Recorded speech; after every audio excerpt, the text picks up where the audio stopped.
আসসালামু আলাইকুম সবাই কেমন আছেন? আজকে আমি অত্যন্ত গুরুত্বপূর্ণ কথা বলবো। অবশ্যই আমার কথাগুলো আপনারা অবশ্যই শুনবেন। আমরা পৃথিবীতে অবশ্যই আমরা কিছু অংশ মুসলমান আমরা দেখি, যেসব মুসলমান মুখে বলে যে আমার ঈমান ঠিক না?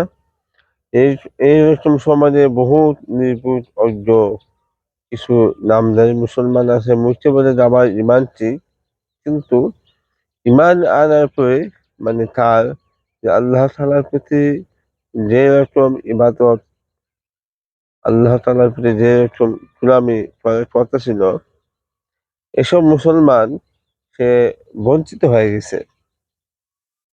মুখে বলে ঈমান ঠিক, কিন্তু কাজে কর্মী নয়।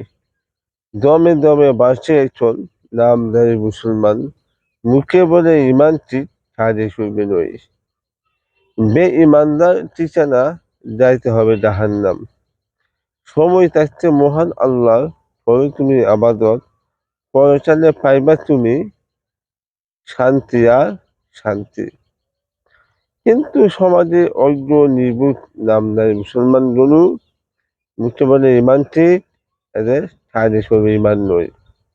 ঈমান আনতে হবে, ঈমান আনার পর আল্লাহর আবাদত করতে হবে, আল্লাহর গোলামি করতে হবে। যার ভিতরে ৫ ওয়াক্ত নামাজ নাই, আল্লাহর ইবাদত নাই, আল্লাহর গোলামি নাই, মনে করতে হবে সে হলো একটি নামধারী মুসলমান, শয়তান, মূর্খ, বলদ, অশিক্ষিত। বুঝেন নাই? নাম্বার ওয়ান মূর্খ, অশিক্ষিত, শিক্ষা দীক্ষা নেয়। হ্যাঁ, আবার অনেক আছে নামধারী মুসলমান, ডক্টর বলেন, ইঞ্জিনিয়ারিং বলেন, ব্যারিস্টার বলেন, কিন্তু ধর্মীয় শিক্ষা নেয়, কোরআনের শিক্ষা নেয়। যদি বলে ভাই কোরআনটা একটু পড়ো, হ্যাঁ, মানে কোরআন পড়তে পারে না। নবী কি বলছে? খায়রুকুম মান তাআল্লামাল কুরআন ওয়া আল্লামা। তোমাদের মধ্যে মহান সর্বোত্তম দামি ব্যক্তি হলেন ওই ব্যক্তি যে ব্যক্তি শিক্ষা কোরআনের মাঝে শিক্ষা অর্জন করবে, অন্য ব্যক্তিকে শিক্ষা দিবে।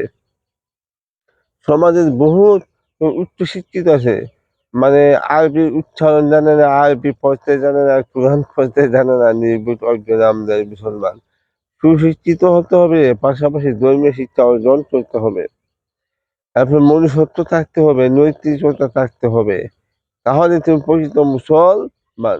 যদি তুমি প্রকৃত মুসলমান না, তুমি বলদ মার্কা মুসলমান, তুমি শয়তান মার্কা মুসলমান, তোমার ঈমান নাই, যার ফলে তোমার এত কিছু ভুল ত্রুটি তোমার ভিতরে আছে। অবশ্যই পৃথিবীর মুসলমান জানতে হবে, শিখতে হবে, বুঝতে হবে, ঈমান আনার পর আল্লাহর ইবাদত করতে হবে।